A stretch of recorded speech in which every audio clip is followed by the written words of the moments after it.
everyone.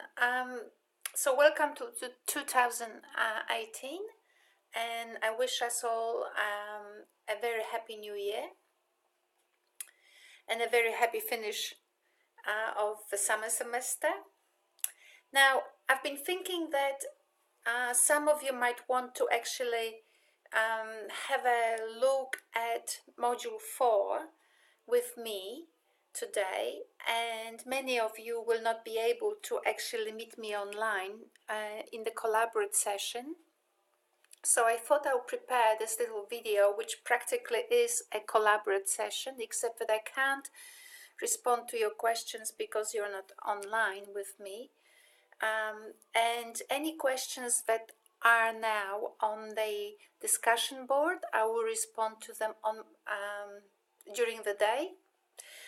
We're a little bit out of sync because I am in Europe, so it is Sunday still here, whereas in Australia it's already Monday, so I wanted to say that I would check them on Monday, but then I realized it's Monday with you already, so right. So anyway, I will go to sleep and I will check it in about 10 hours, the discussion board. So we are now completing assignment 1, so that's good news. We still have a few days to do so, so no hurry, but all is well in that area. And the skills that you were actually engaging in order to complete assignment 1 will be necessary for assignment 2. Now, assignment 2 is basically captured in module 4. Now, it's really hard for me to think about it, how to start this little podcast to make everything well organized for you, but we will try. Okay, so first of all, I've written this module, I don't know, a year ago, so I can't really remember exactly every word, but you read it for yourselves. And the reason why I'm taking a little bit of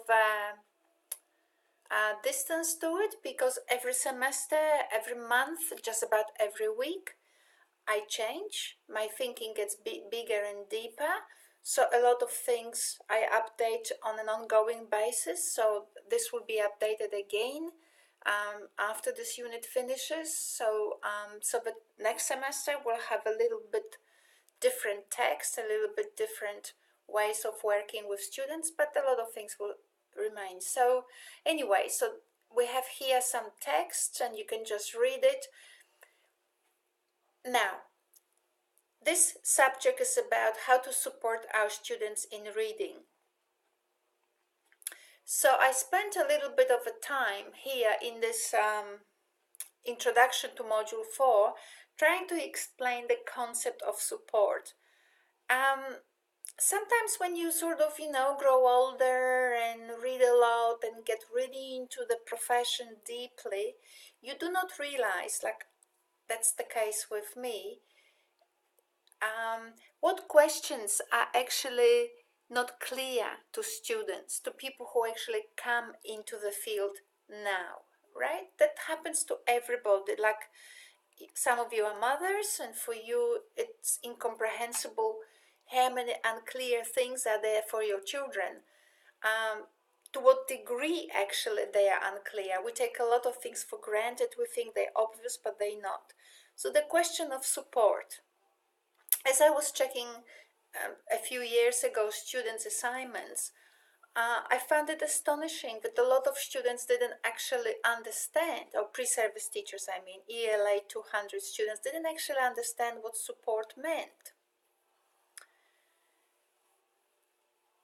So I tried to explain a little bit the concept of support in this introduction, and the support is very clear to me.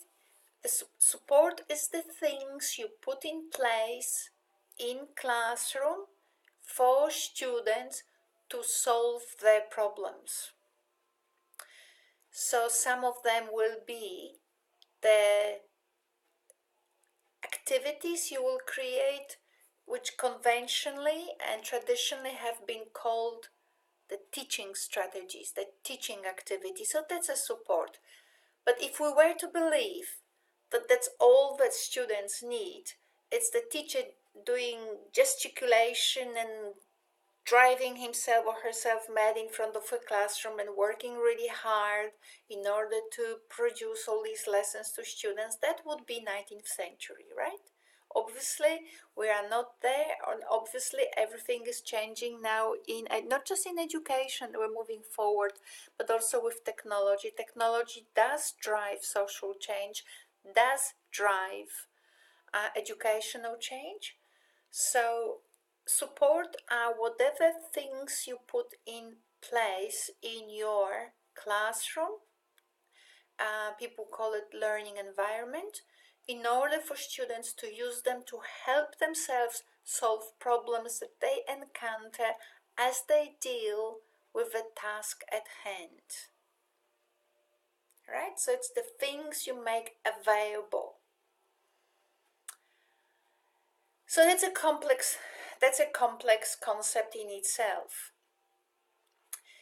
So I was thinking that maybe so let us go a little bit further down here. So one of the things I said in my announcement this morning is that this unit is a CAP unit. So basically what we have is students who will be teaching early childhood and students who will be teaching in a high school. So you can see that we have here, if you actually read closely what this module 4 says, we have texts that are suitable for primary teachers or texts which are suitable for students who will be teaching in higher levels of schooling. So just read it carefully and find the things that matter to you. So that before I actually tell you what is happening in this module 4, let me just show you a few quotes that I just found the other day as I am writing an article on reading. So I just had to find the files, okay? I'm writing a paper on reading with an Indonesian colleague, and I found interesting resources. It's never enough. It's never enough. You always find something interesting somewhere that you missed. So this is a book.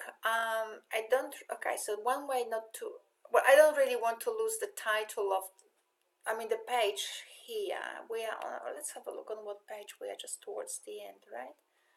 So we are on page 58. So this is a book that was written by Patricia Alexander, and it's a book about the history of research on reading and reading practice, right? So basically everything that ever has been written, well, not everything, obviously this person has her limitation as well, but the history, she tried to capture the history of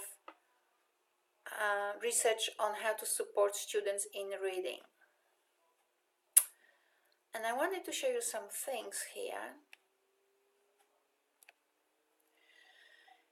The reason why I want to show you some things that actually extend you, maybe I'm not quite sure, beyond the level of an undergraduate student, is because you are entering an educational system at this very strange time where schools still have a lot of 19th century in them, a lot of practices, a lot of thinking. But the 21st century is very much walking quickly in, and we need to capture the spirit of the 21st century, whatever this may mean, but it means at least that there has to be some break with some concepts of a 19th century. Now, I did produce a video, and it is in module 4, on this very problem, and we might think a little bit, not too quickly, not too deeply into it, but we will just sort of see what I meant. But one of the things that we've been doing in this unit is actually think to ourselves, how can we make a difference to students? What kinds of things can we test and learn? What skills can we learn to be of help in a modern school? And as you might recall, or some of you might recall, on the collaborate session, I had this amazing question asked by one of our students who asked me about, is there only one way of doing things? Is there only one way to interpret things? What makes an interpretation right? It was a very important question. And what makes the interpretation right is basically, to put it plainly, the power of the evidence on which you actually draw your understanding or your design your practice. But that power or the concept of evidence itself is not that unambiguous. Evidence is basically how many dots have you connected and where do these dots come from, because they might come from someone doing research in schools that were using 19th century methodology or pedagogy, and you might call it evidence. Oh, look at that, students learned A, B, C, but they didn't learn D. But look at that, at least they learned A and B and C, right? Or they, if you teach people, they will learn always something. At the end of the day, we were all probably taught by the 19th century methodology, and look at that, we managed to get to university with that. So at the end of the day, a little bit of help goes long way, so no big drama there.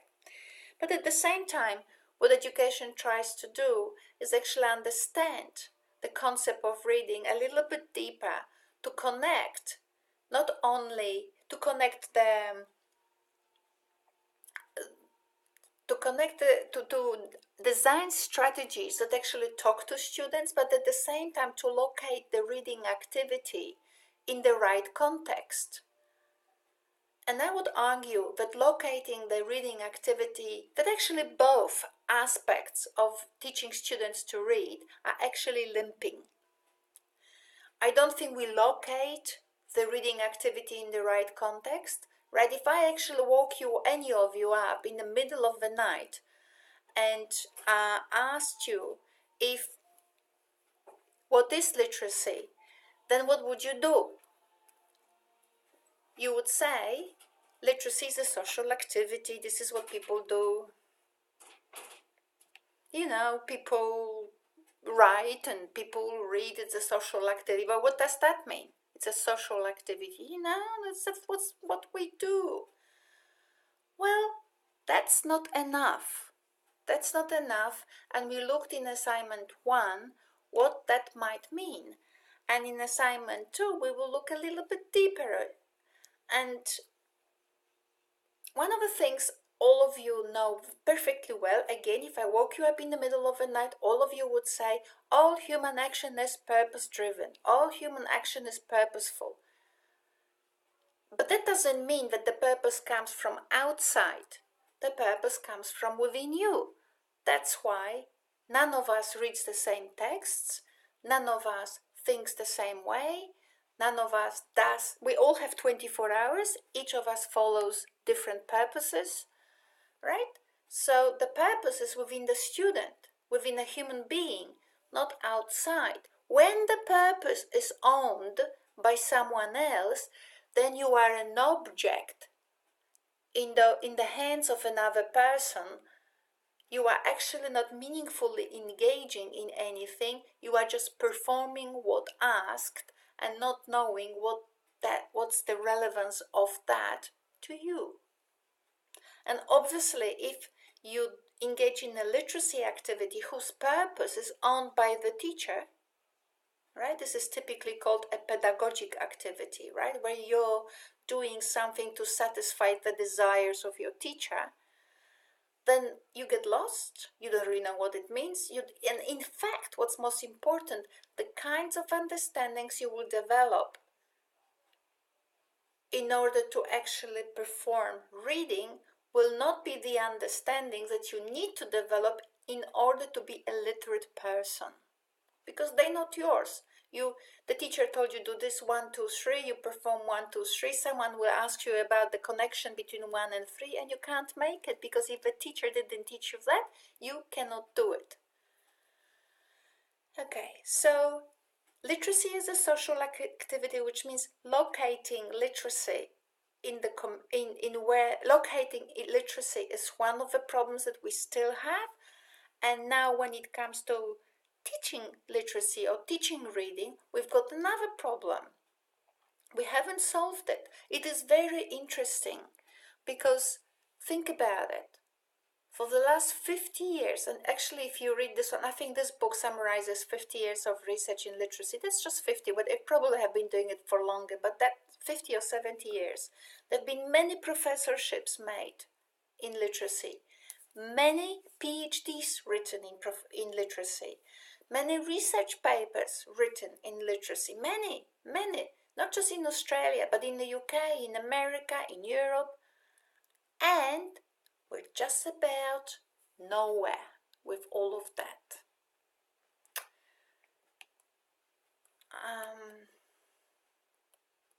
So what are they saying?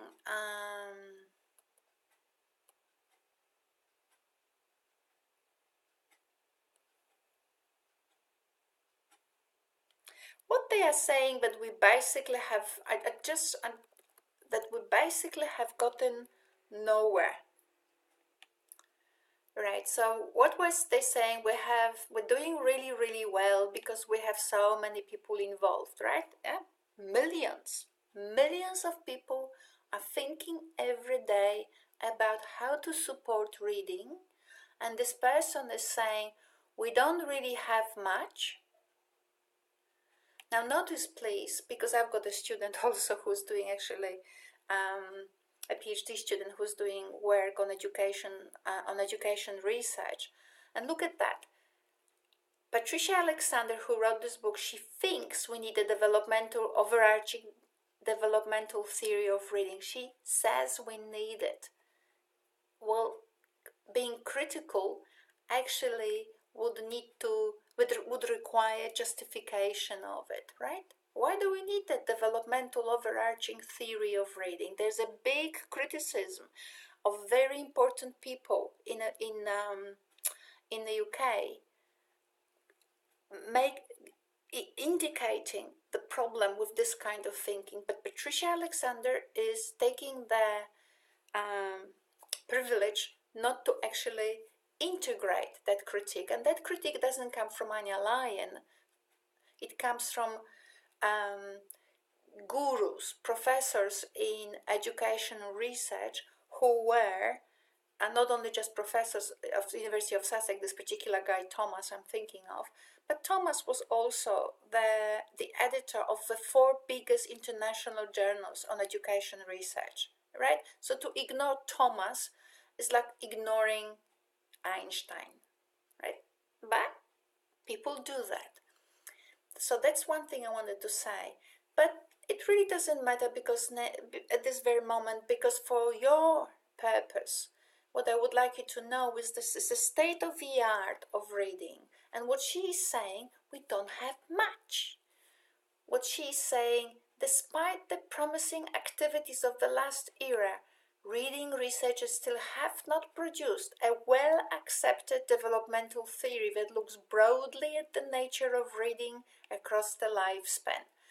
The barriers of such a grand theory have been many, including the continuing focus on early reading, so we don't really know much, especially phonics, difficulty, phonological awareness, difficulties in assessing deep and complex processes, the requirement of interdisciplinary cooperation. Well, that doesn't happen much, right? How many of you know what interdisciplinary cooperation? You are second-year students, you have met a number of lecturers in our university. Some of you might have been also in other universities before you managed to come here, because people have different life paths.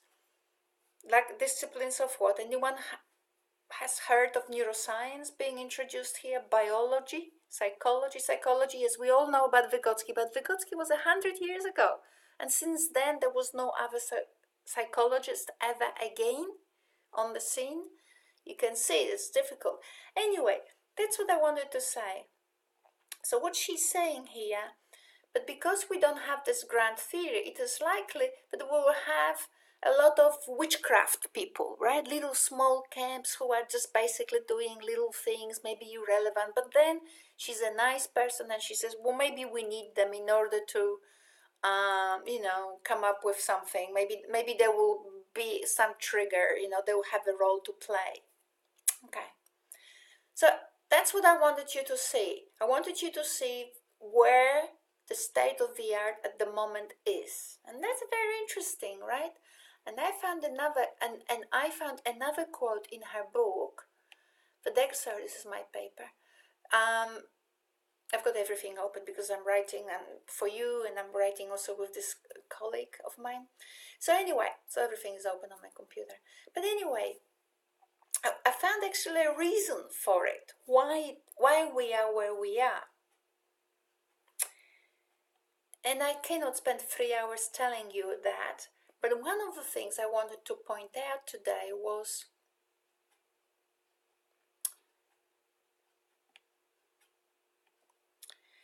one of the reasons that I want to point out to you is written right here.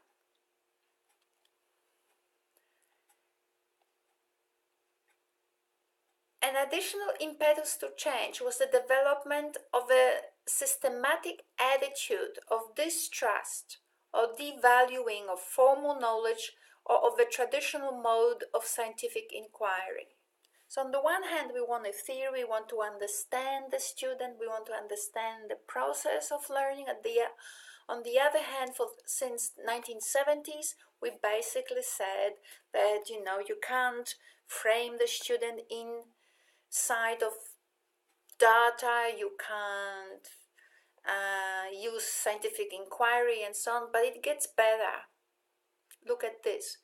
It might be said, and this is actually the period which you know as social constructivism. Well, I just wanted to say that social constructivism it cannot be captured on one page. What you get is a version of the concept of social constructivism, which developed in literacy research. So all these names like Vygotsky, all these people you see here belong to it. So the social constructivism, as it was applied and understood in literacy research, it refused statistical quantitative research. It distrusted scientific inquiry, and also, this is really odd, what it did, it might be said that the outcome of learning came to be less important than the learning process, right? So people were interested in so they valued their own pedagogy over and above the results that the process was actually generating. Now, this is not to say that this is the history and it's not actually happening now.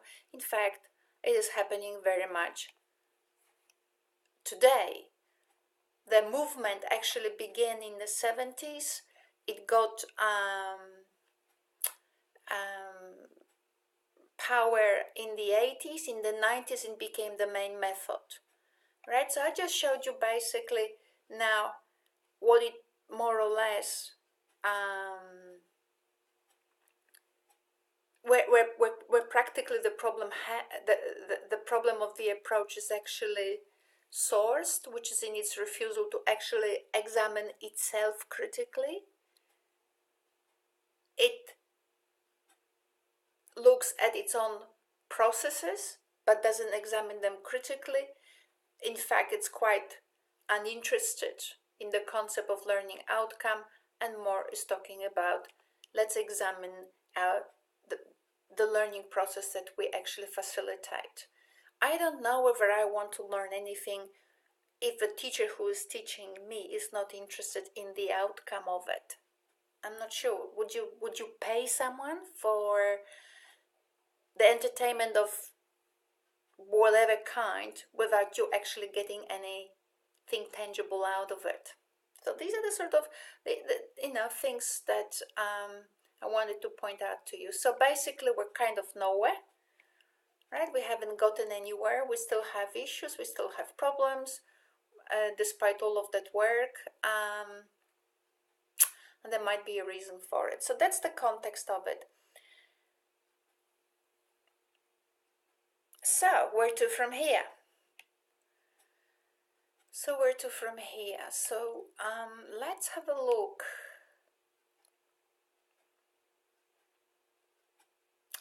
Now, some of you already know this document. It's available on the web, and it's been actually propagated through social media.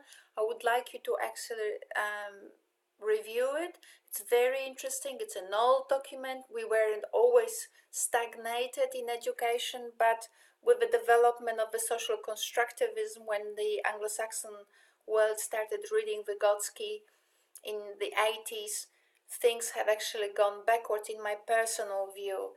But anyway, this person, I can't remember his Christian name, but his surname is Holt. In 1967, he's given people a set of pretty good principles about how children learn, pretty good, and that's something that certainly is reflected in my publications that I included here, and also in the message of Module 4. So now, in order for everyone not to miss the reading strategies, which are integrated inside of Module 4, I have created and put it here in a large font, a page or two, outlining all these strategies, right? So basically what I expect in assignment 2 is contextualization of the reading activity, right? Why will your students be doing what you're saying that they will be doing? So that's what we were saying. The community or the social placement or locating of the reading activity, right, in the social context. So that's the location of the activity. And then also the support. What will you put in place in order to be of use to your students who will be experiencing problems as they engage on location with literacy or with the task of reading, right? So locating activity and then supporting students to manage whatever activity they engage in. So two aspects. So I will take you through it today a little bit. But before you get lost in Module 4 or before you even give up on reading Module 4 and you just retell me what you did in the school, as if what we do in the school is what I am teaching you here. Obviously it is not, right? Because schools do what schools do. A lot of people in schools don't have PhDs. They don't actually do active research on reading. They don't summarize things to the depth and degree, but we do at university. So I'm taking you steps deeper.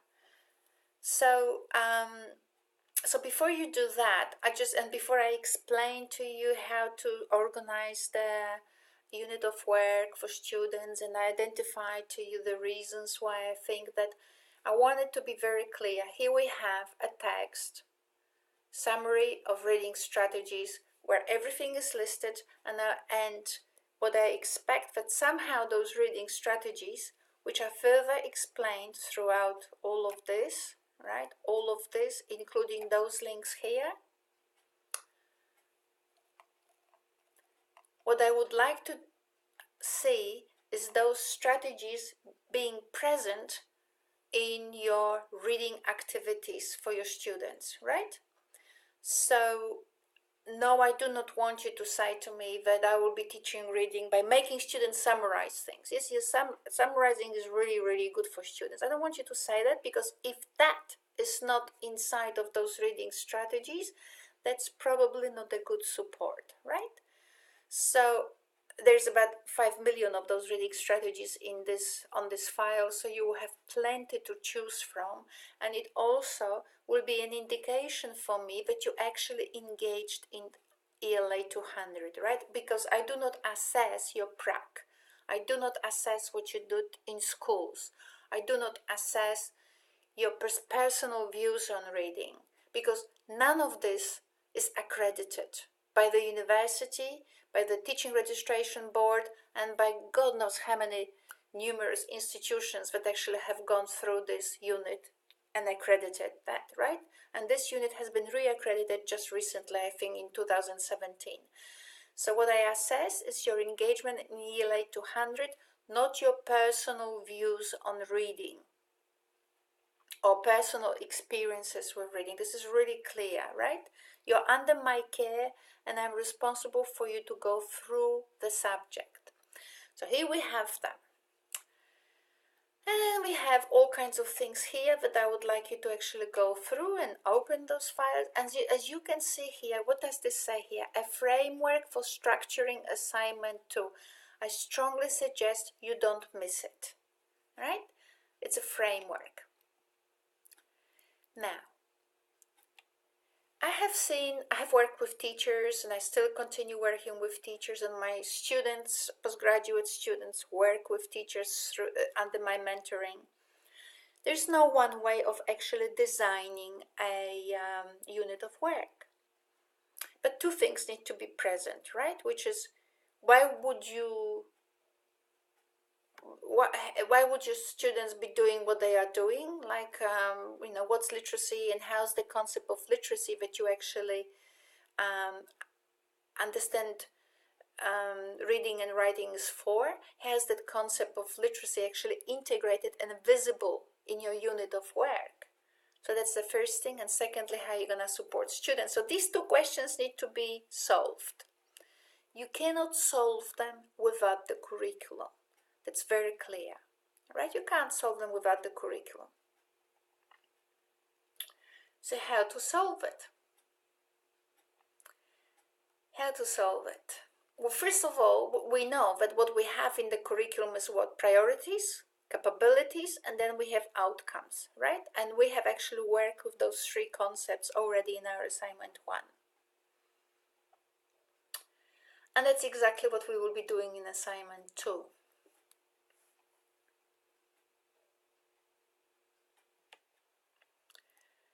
So if you click on the file, which is Early Years Learning Framework, or ACARA, you will find a framework or a structure that I created for you to you could actually use it as it is and insert information right inside of that structure.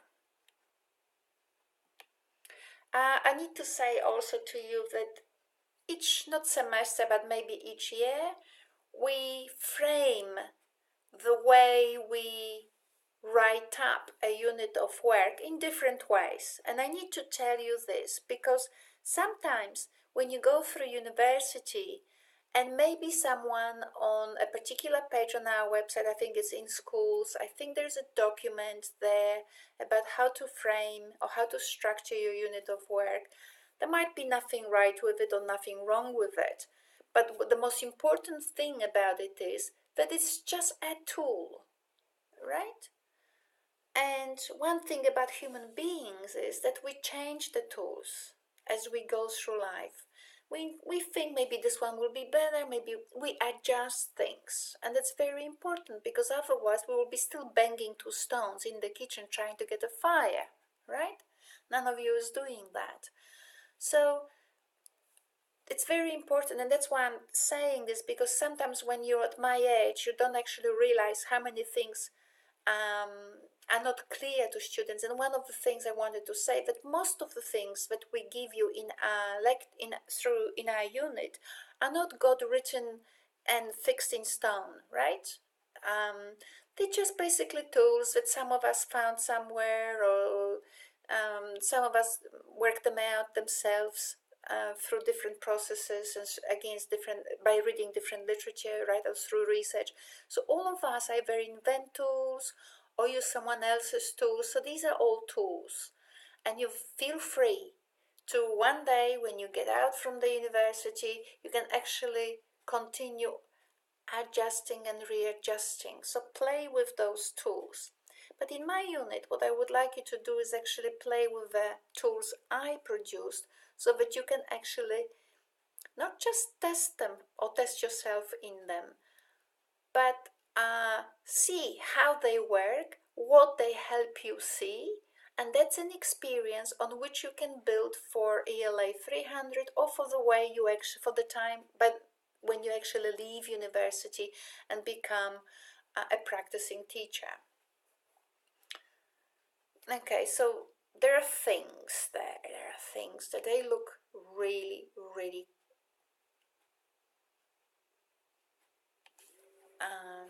plentiful. Now, one of the reasons why this document has so much text is because I have actually included in it a rationale, not just a place for you. I expect that you can actually write or actually use the prompts from here.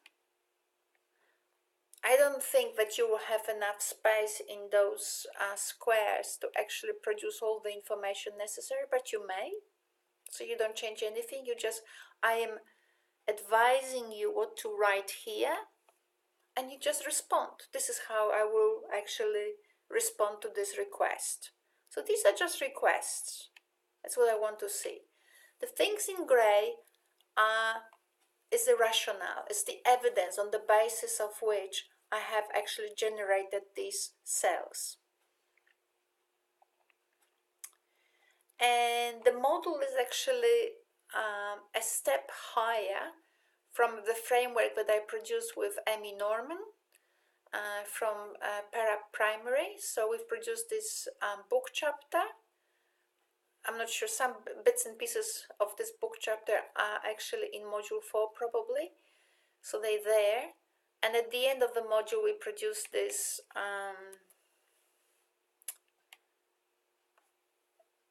framework, and I have adjusted this framework in order to use it for developing a structure for inserting imported references for developing units of work. So that's what I wanted to say at this very second. Now, the reason why I put this in yellow and this in yellow, you can see that. So I'm not going too deeply yet into all of these descriptors. I might do it either at our collaborate session or in another podcast or whatever. But at this very moment, what I wanted you to see is as follows. Literacy is a social activity, right? And it's a social, not just social activity, but what it means is that literacy is an activity in which we engage because we are social human beings, and in order to actually participate in a social life, we need to actually be able to use the resources that manage this life. Our life is managed by print. So we don't read just for pleasure, we read in order to survive. So there's a multiplicity of different types of texts that we need to learn in order to engage informed, in order to engage in life, not just informed, but also to survive, and also to engage in life in a productive way, creative way. So I said, so every when it comes to locating how do you locate your literacy activity in your unit of work? That's the question that we need to respond. And before I make everything detailed and discuss in depth, what I wanted to say, it's very simple. Your literacy activity has to have a transformative impact. The way you think about its design, the way you engage students, all this has to have one thing in mind, which is we want our students to acquire more being. Remember that little phrase I used before from Pierre Bourdieu, the sociologist? So I put, for the first step of designing a literacy activity, I call it inspire students, I put personal and social capabilities first, because those capabilities concern themselves with a transformative impact of students' engagement, right? Then what do we want next? We look at the ethical and intercultural capabilities and what we want. In order for students' engagement to be transformative, what it does have to be, it has to connect with the community, but maybe not just with one community. Maybe in order to understand one community, you have to contrast it with different types of communities, so that then you build a picture which is pixeled, right? Which has a bit of red and a bit of green and a bit of blue in it, as opposed to everything same. Because if a community is not diverse, then really you're not learning about community, and you're not even learning about one type of community, because it's really hard to understand something through itself. We only understand things when we actually compare and contrast them with other things. We know what's white because we have seen blue. So let me say it. So we want our activity, when we think of locating the activity, we use the capabilities, right? If we want to locate our activity in some social context, we think of our capabilities. So we want the literacy activity to be transformative. We want it to be located in the community. And we want it to be expansive, because that's what critical and creative capabilities mean. Critical means based on sources more than one. And creative means because an activity draws on more than one source, students have more things to play with, to organize and reorganize, to be creative with, right? So creativity is not such a ungraspable, mysterious concept. What it is, it's about playing, organizing and reorganizing concepts for impact, and impact is inside of the community, in a way that actually, and you can only do that when you have many things, many texts, many resources, many ideas. And then, as we can see, we could call it literacy for expansion. So this is what I wanted to point out. I'm sticking today to Akara only, but just to keep it all very simple. But when you actually look at the early years learning framework, the structure is similar and the intentions are the same. So you can read it for yourselves, and we will go through it. We have a few weeks to complete our assignment too, so we will just go through it probably by next week in more detail. So, well, the world is a complicated place. It is. So, the reason why I'm saying this is because some of us, especially when considering that the research in literacy has been until now quite constrained by early 20th century thinking, we may actually not appreciate a lot of complexities that we're dealing with when we teach students reading. And this is a little introductory podcast for assignment 2, so I will just stick to a few points just to show you what matters. So I trust that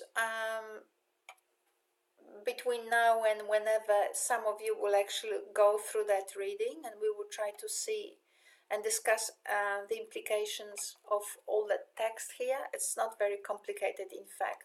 I just produced a lot of text because I want you to have evidence, and that evidence actually, all of this here, learning evidence, activities and forms of support, I actually very nicely explained in the article by me and Amy Norman. But I just wanted to show you maybe just the essence of all of that, to keep it short and simple for our first podcast on assignment 2. So, the world is complicated, truly complicated. More complicated than we would have liked to have it. So what is it? Well,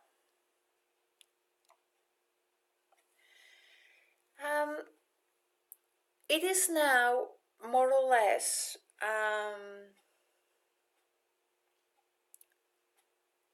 a tendency to start to look to neuroscience to justify a lot of things we do in reading. I'm not sure whether this article is that good. I just pulled it out just the other day to read. I'm not sure when it was published. Let's have a look, guys. Let's have fun a little bit. 2011.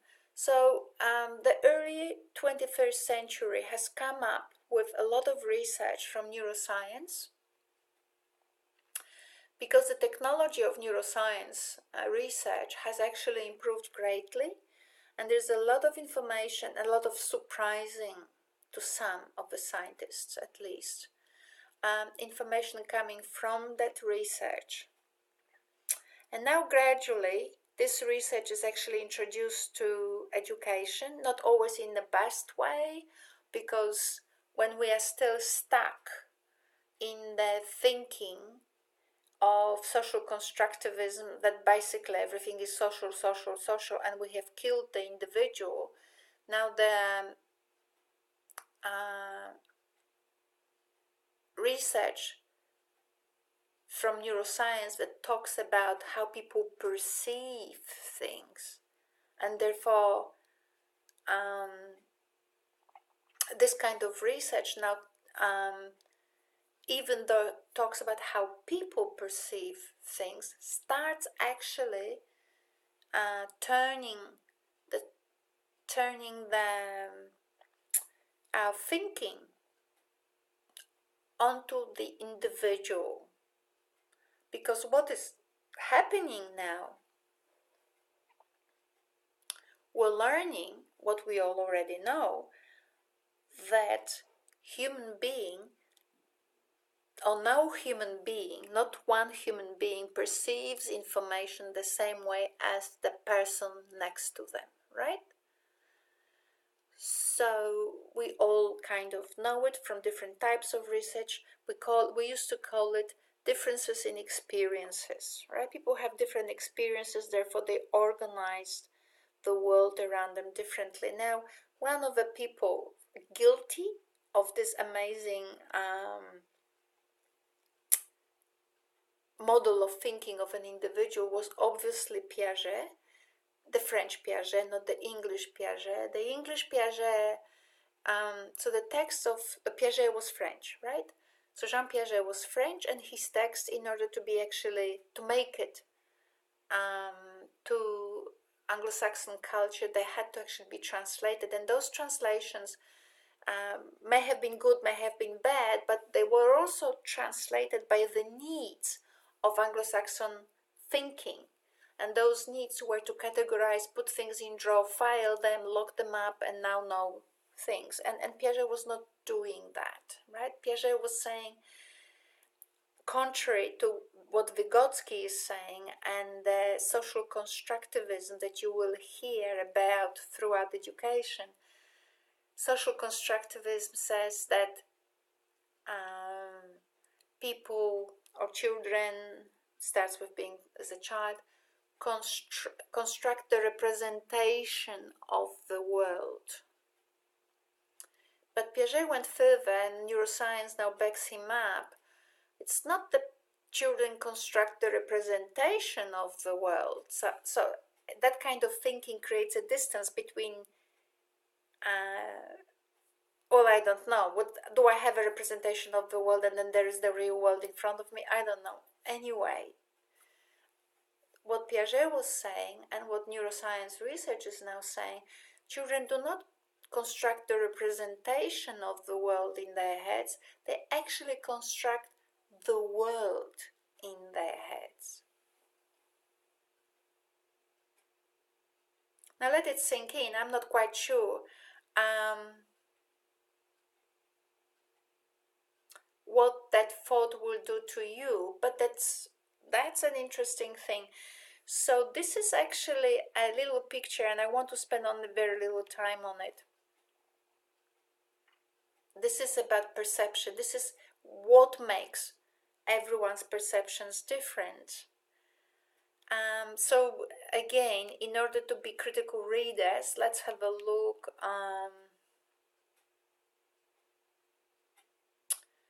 Let's have a look. I'll just take this little conclusion that I managed to write here. I'll just put it up here, so we have a picture in front of us. So what happens?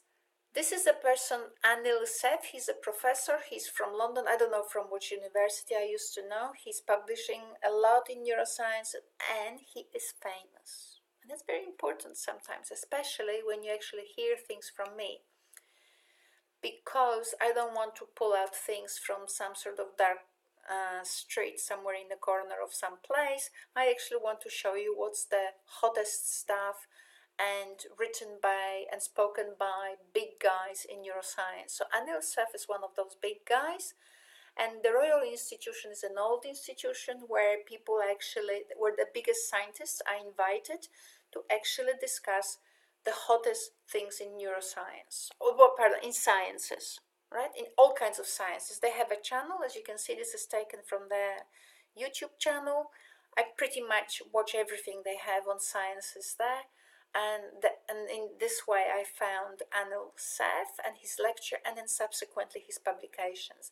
Look what this picture is showing. This is about being different. Why do I want you to actually understand the concept of difference? I want you to understand the concept of difference and what it actually means, so that as teachers, when you go to classroom, when people, so for two things, basically for two reasons I have for it. But one of them is so that when children come up with all kinds of things, or when they don't understand you, you do not get surprised or impatient. In fact, if you find a few little human beings who actually get what you're saying, what you're doing, that's a miracle, right? So see the misunderstanding as the expected situation, and anything else is totally out of the norm and a miracle. And because our experiences make us so different, and because the norm should be ambiguity. Ambiguity is a natural state between people. That's why we have language and all kinds of senses to explain to each other, right? Did you see what she said? Do you agree that it was blue, right? Because ambiguity prevails.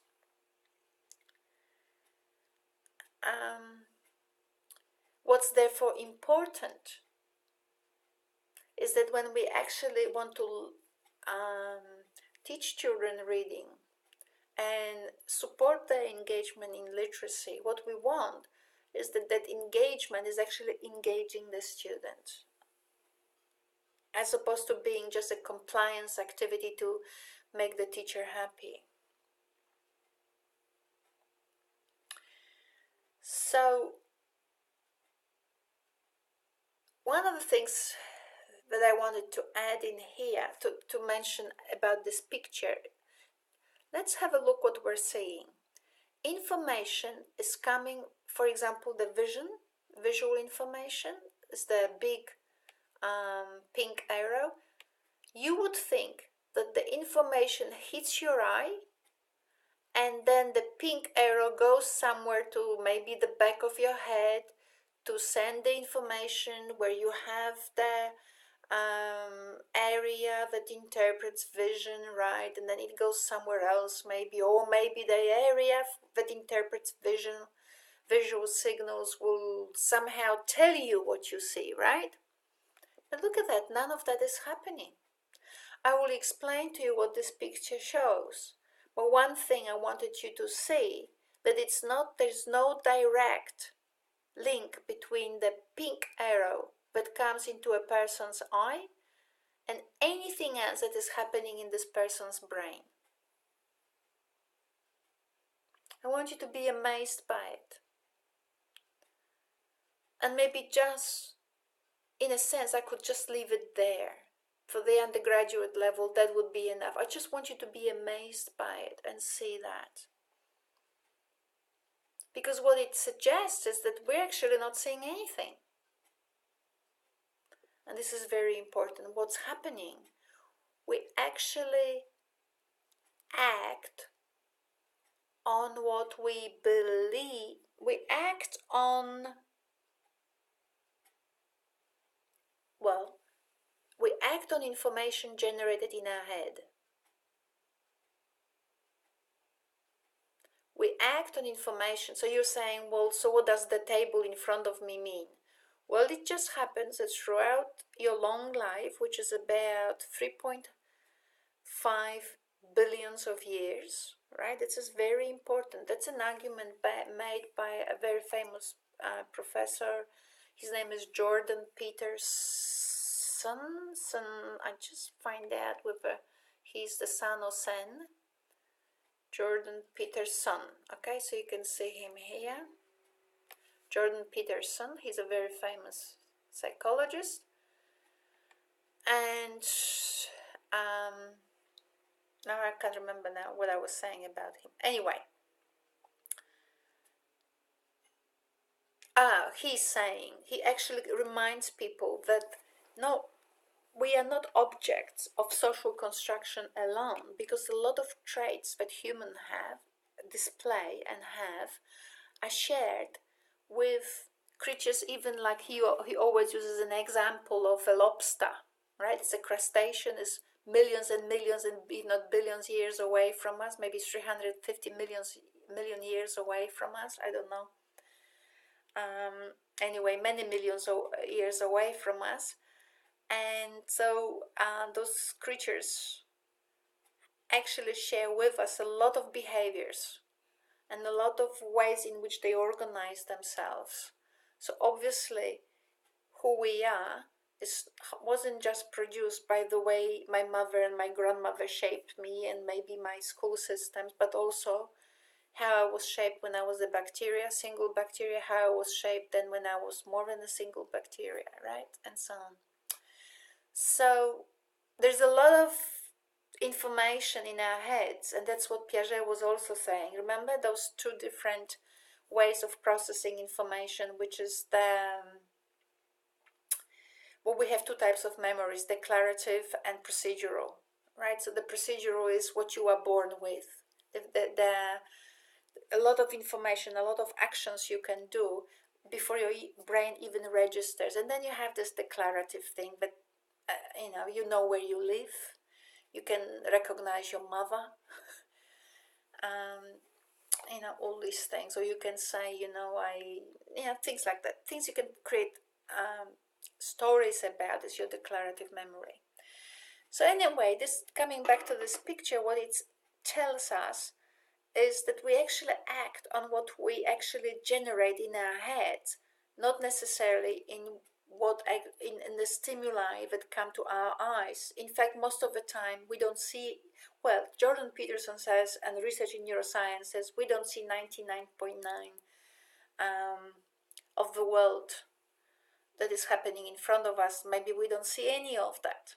Either way, we basically generate signals in our head and we act on those signals. And that's good enough, near enough and good enough as a result. So it's a very interesting thing. Because if we act only on what we generate in our heads, then the idea that we can actually abandon learner-centered forms of feedback or forms of support that allow students to solve their problems, right? If we abandon that path, we're actually on the wrong path. We have evidence that actually calls for forms of support that traditionally we refer to as being learner-centered. Learner-centered has been hijacked, the concept, by many, and to the point that we no longer know what it means. But to be very clear, intuitively, and also the way I use it, what it means is that only the learner, we can help learners, but we cannot solve the problems for them. There comes the point where our learning environment has to have things in place for children and students to play with them, to put them in one way or another, adjust, readjust, organize and reorganize, to check and evaluate the impact of different formations in order to make sense, in order to see what things are. And they can only see it if they look at them in more than one way, right? Staring at the thing in one way makes the thing look flat. And rarely things are flat, so people have to put them in different places, look at them differently, connect them with different things to actually understand what these things are. And that's what children do, right? They may not be able to do things as cognitively as we do today, and just basically by so-called vision, and we know now that it's not vision, but let's assume it is a vision, see what things are, what they do. And obviously the vision alone doesn't actually send any signals, because what do your children do? They lick things, because by licking they can actually, in a tactile way, understand the shape of things and taste them at the same time, and they send information to the brain about how the object looks like. We would like to want our little children to actually know what things are by seeing, but unfortunately the nature doesn't work this way. Since we don't see things the way we might have thought about vision a million years ago, well, you know what I mean, in the 19th century, children don't see things. They actually are a clear remembrance for us of the message that we see here on this picture. In order to see, they actually have to do more than one thing with that object. So they lick it, taste it, smell it, eat it. Unfortunately, sometimes they swallow those things, right, in order to actually send the information to the brain about the particular object that they are now actually interested in. So there, learner-centeredness, right? Why? Because all you see is whatever is in your head, and you act on the signals in your head. And what did they write here? You always deal with some form of internal translation, never an independent reality. Right? You always deal with some form of internal translation. And I will not cover everything in our podcast today, but just to reinforce this evidence. This is evidence, and it's not evidence based on assessing what people did in the classroom on, whatever, because those things are always confusing, because what they did, why they did that, and was it right or wrong, it's always confusing. This is empirical evidence from science, pretty much of Nobel Prize level, right? You always deal with some form of internal translation, never an independent reality. That's something to keep in mind. So we will need to we'll need to do two things as a result. Locate the student in an activity whereby the purpose of engagement comes out from the student, not from the teacher. And then we need to insert support systems, support activities, support tools in an environment that ultimately allow children to solve the problems that they experience in the context of reading, that they experience, not what you think they experience, but they actually, when we allow them for the play with those tools, they can actually be in charge of how they work with them in order to help themselves solve the problems they are experiencing. Now I'll show you just one simple example here, because obviously there's more examples that I actually have included in module 4, but just to make a direct link between what I'm saying right now and the strategies for reading, I'll just show you something. So in module 4, you've got things here, very interesting things in here. Now if you play this video, I would like you to play, and I would like you to see what it is, but somewhere in links I have actually the original. I think that's the one, is it? Okay, that's the Oddcast. So this is a free text-to-speech program. I hope very much it will work. It's not loading at the moment, but alright. The internet here is a bit slow. So you can see when I move the cursor, her eyes are moving as well, which is funny. Now, when you read some of the strategies I mentioned in module 4, you will find this avatar thing and text-to-speech and speech-to-text as well. They all are very helpful support systems. But just to make it evident for you what I mean by playing with different structures in order to solve their own problems, I show it in this video. I actually discuss it quite in detail, and also in the paper with Amy Norman, but just in case you would like to have a bit of assistance right now.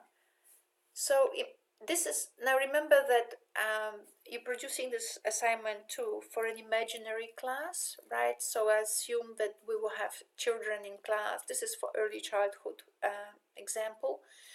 We will have children in class that have access to some form of a computer, so whether iPads or computers. Sometimes I actually am always for a context where there's one iPad for 5 children. I think it's just the best setup.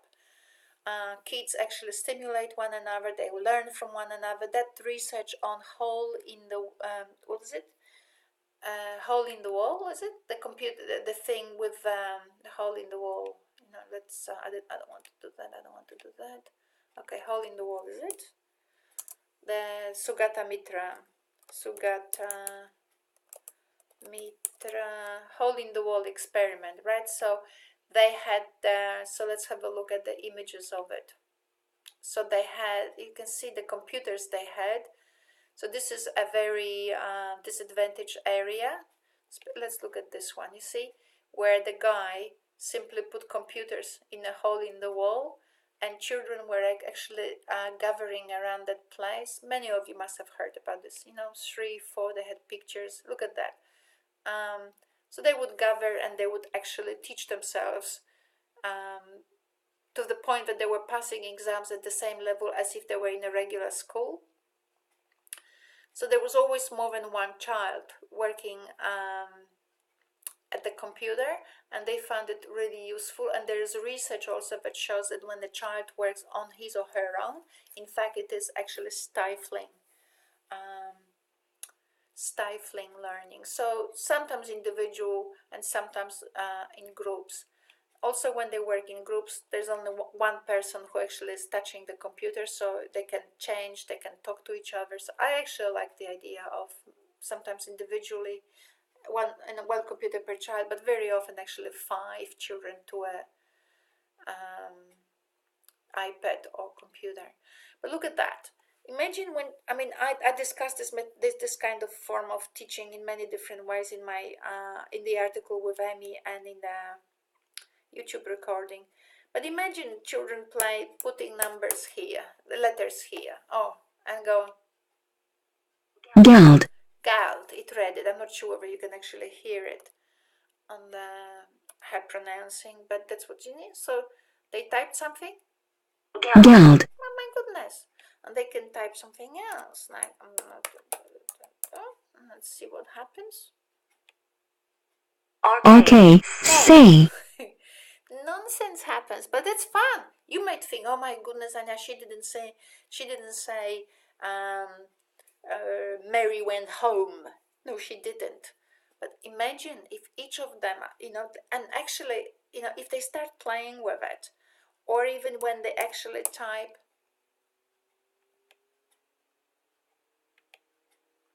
Hum. Oh my goodness, why did she say hum? Maybe we just put E. Hum. And another person will say, what about if we put Ida? Hummy. Right?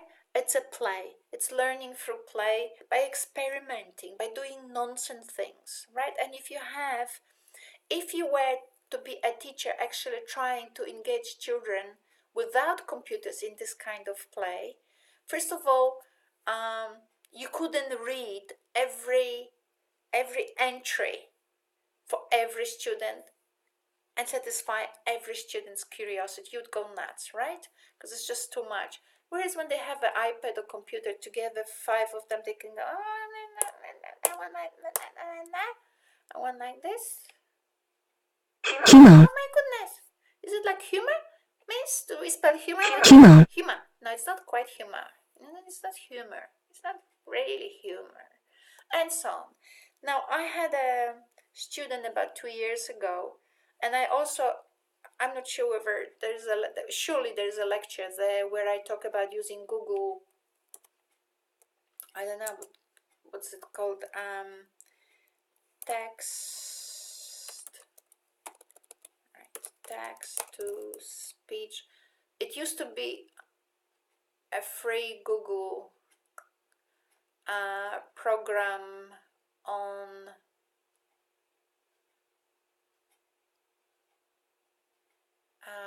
there could be a link somewhere in module 4 to it, but anyway, so there could be link here about speech to text. Here it is, Talk Typer.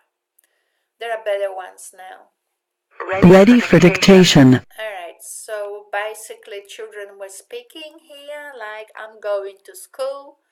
Alright, so okay.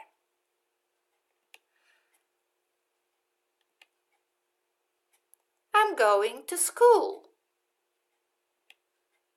Wonderful. So anyway, and then you can, I discussed it somewhere in one of the recordings, kids can actually, they don't know whether they got it right, because the 5-year-olds can read and write, so they can take that, and then they can go to here, they can go to the avatar, and they can place it here, and then they can make the avatar say it. I'm going to school. Oh my goodness, but how do you know? So So it's exactly what you said when they checked with that text to speech. Now it's getting right. So what about if we have spaces between words? Oh my goodness. So what about if we remove one block, because they see it as a block? They remove this, and what says? I'm going to. Oh my goodness. So this must be School. This must be school. And what about if I remove one letter? Would it matter? Shoe. Why didn't she say school? Why did she say shoe? What about, you see what I'm saying? It's endless. It's endless. Only time and imagination stop kids from actually trying to get. Shoe. Oh my goodness, so she said shoe here and she said shoe here. Is this how we spell shoe? Shoe. Oh, a bit different, isn't it?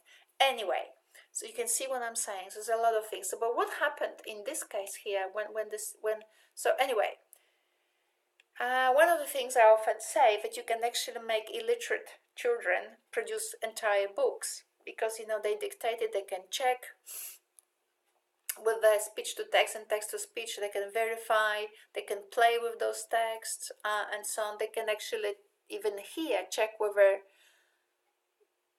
talk typer actually produce the right version of the text simply by I'm going to school. I'm going to school. Should be three blocks. I'm going to school. Back 3. But it is how many? 1, 2, 3, 4. So what's wrong with our assumption? Well, because if you only because in here, when you actually remove bits and pieces, you will find out that 2 is separate from school. So, you learn where to put breaks. So you learn to count the blocks. So this must be one word, this must be another word, this must be another word, this must be another word. And that's how you start actually learning how to spell and all of that. But anyway,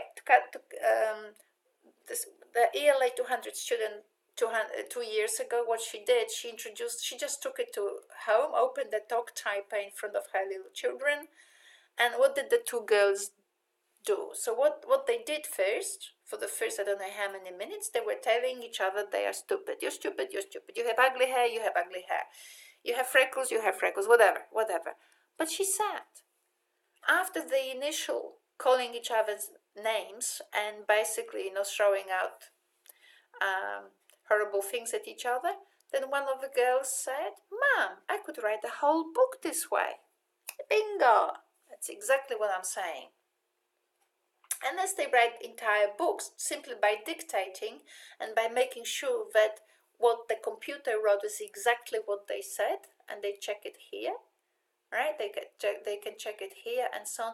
You introduce them to writing not letter by letter alone, but book after book, project after project. They can learn how to actually write, Mom, I love you lots, on the card for Christmas or something, for birthday or whatever. And then they can write it by hand. Purposeful activity will make Mom happy, will make someone in an aged care center happy, right? All of that.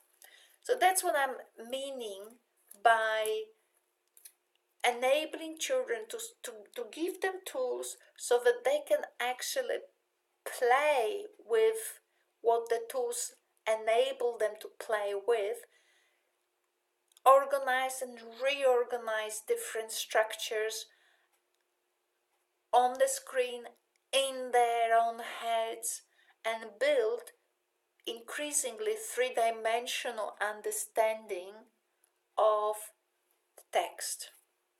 And it's also fun, and if you locate it in a context that gives children purpose to actually do this, then you have fixed your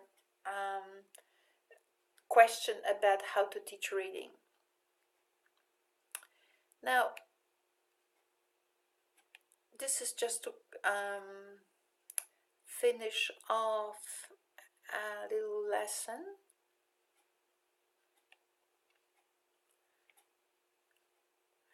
some things I wanted to show you that you might, so we have all these reading strategies here written up. Some things I wanted to make sure you get from me, and I wanted to make sure you hear them. Modeling. I just wanted to pick on a few concepts that are basically thrown around almost and taken for granted. One of the things I wanted to say, that if you hear everyone say the same thing and everyone basically taking things for granted, remember that that's where you should question things, because if everyone says the same thing over and over, then too many of us are thinking the same, and obviously particular concepts which are overused by too many people require now a little bit of questioning and rethinking. And as a practicing teacher, you may actually, you should, in my view, connect with some of your mentors and continue having a working relationship with your university lecturers or with people at university, to investigate things. But modeling, 19th century and Vygotsky is a 19th century or early 20th century person, and we have to remember also that a lot of textbooks that were written, that's why we're not sticking to one single or any actually textbook in this course, in this unit, because a lot of textbooks have been written by people who are still looking back at the 19th and 20th century, and we actually have to look at forward. We have to look forward. So the reason why I'm saying this is that in the past, what resources did people have? I used to teach German. My husband taught French. In order to get resources, we had to go to Europe, fill our suitcases with brochures, with newspapers, with God knows what with, to bring to Australia to show to them, oh, look, this is how German looks like. That's what we did. I mean, when you go on holidays, you have one suitcase. We had three, hardly with clothes. One was a computer, because computers were that big back then, and other suitcases with newspapers, with brochures, with flyers, with anything we could pick up anywhere, with tapes, with all kinds of stuff, because YouTube was not there, right? I'm old enough to remember the times when YouTube was not there. The reason why I'm saying this is because modeling. People think the teacher models. Now, think a little bit about it. What can you model? Can you model the singing of the opera? Obviously not. And I'm not most of us. So the reason why I'm saying this, that we shouldn't see ourselves as sources of modeling, because we are actually skewing children's thinking. If we want to model, we could use resources. So a particular text you can use YouTube resources to show how children read. There should be some. There used to be. Recently I couldn't find. But if you go on YouTube and look for children reading text, so you can show them how children read particular text.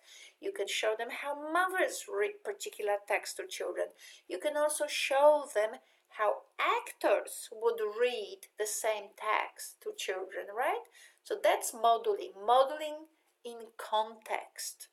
So the children can compare. Oh my goodness, right? There are same text, different forms of reading, or maybe even different texts, but they can actually deduce it for themselves and compare the quality.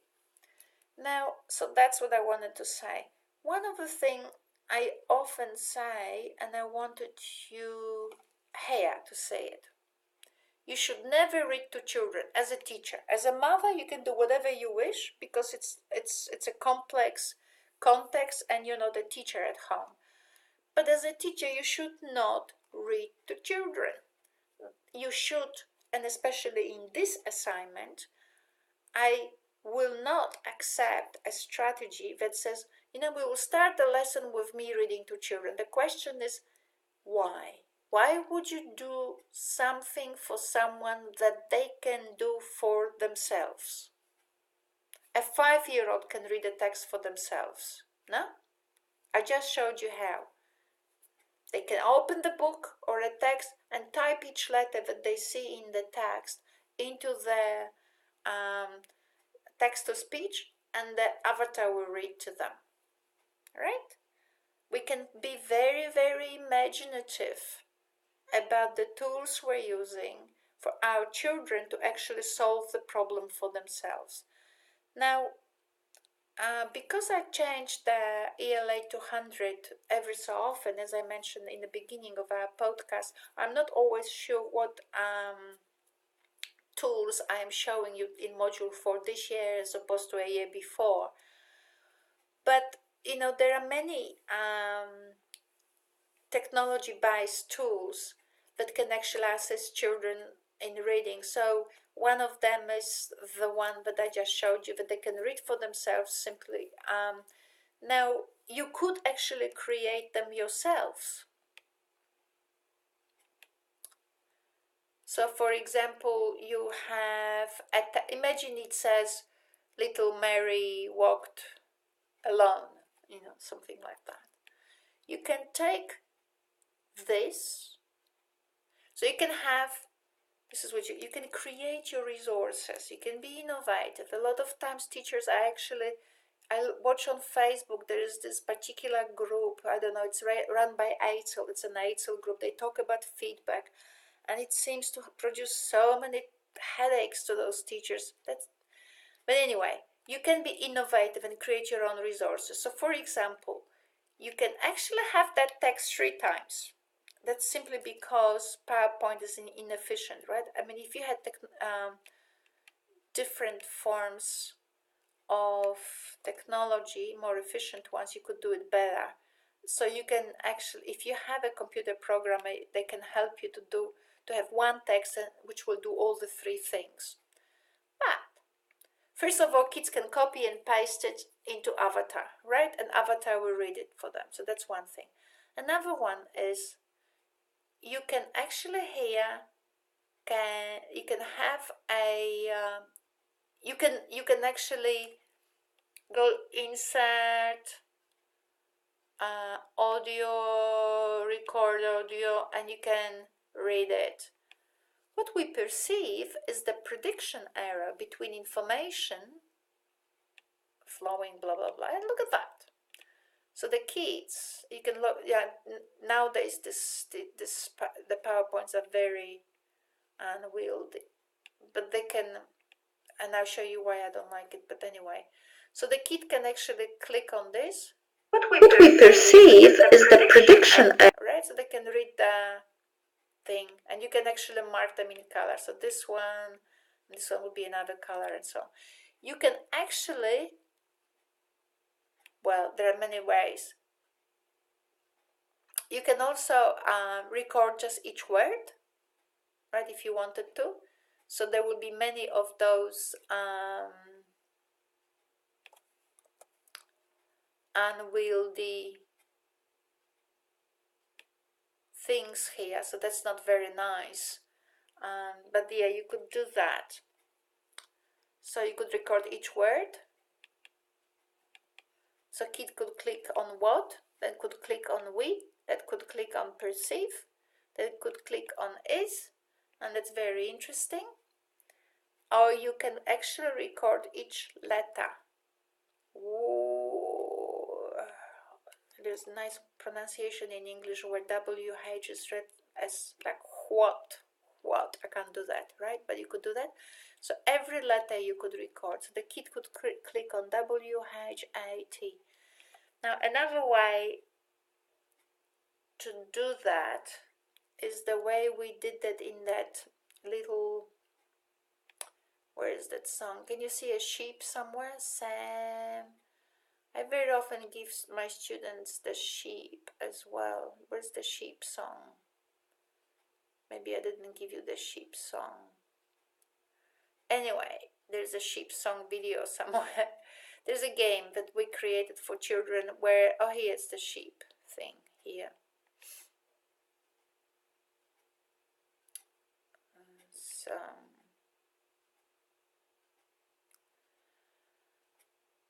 So we used there, I say we, because it was my husband and me, we used actually a Odyssey.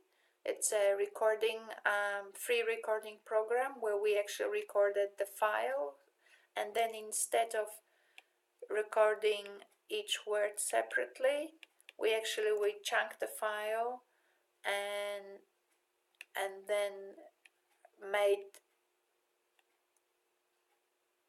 put them underneath the words. There's still 9 seconds left before I show you the sheep thing.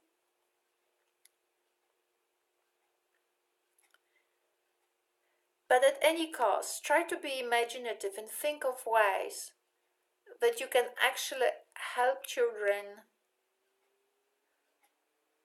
You can provide children with tools so that they can read for themselves, so that you do not read, right? At any cost. Now, I want to play it. So that's what we did with the files. home, So give me a home, home, home, You see how home sounds when you really actually pronounce it? We think we say home, but when you home, home, home, home, we never say what we write. Well, not never, but you know what I'm saying. home, home, And this is why ESL students have problems with hearing and indigenous. gum trees, gum trees, Here? a sheep, a sheep, a sheep, a sheep, a sheep, a sheep, potu, potu, potu, potu, potu, Good thing. It sounds like potu, not just ortu. Right? potu, potu,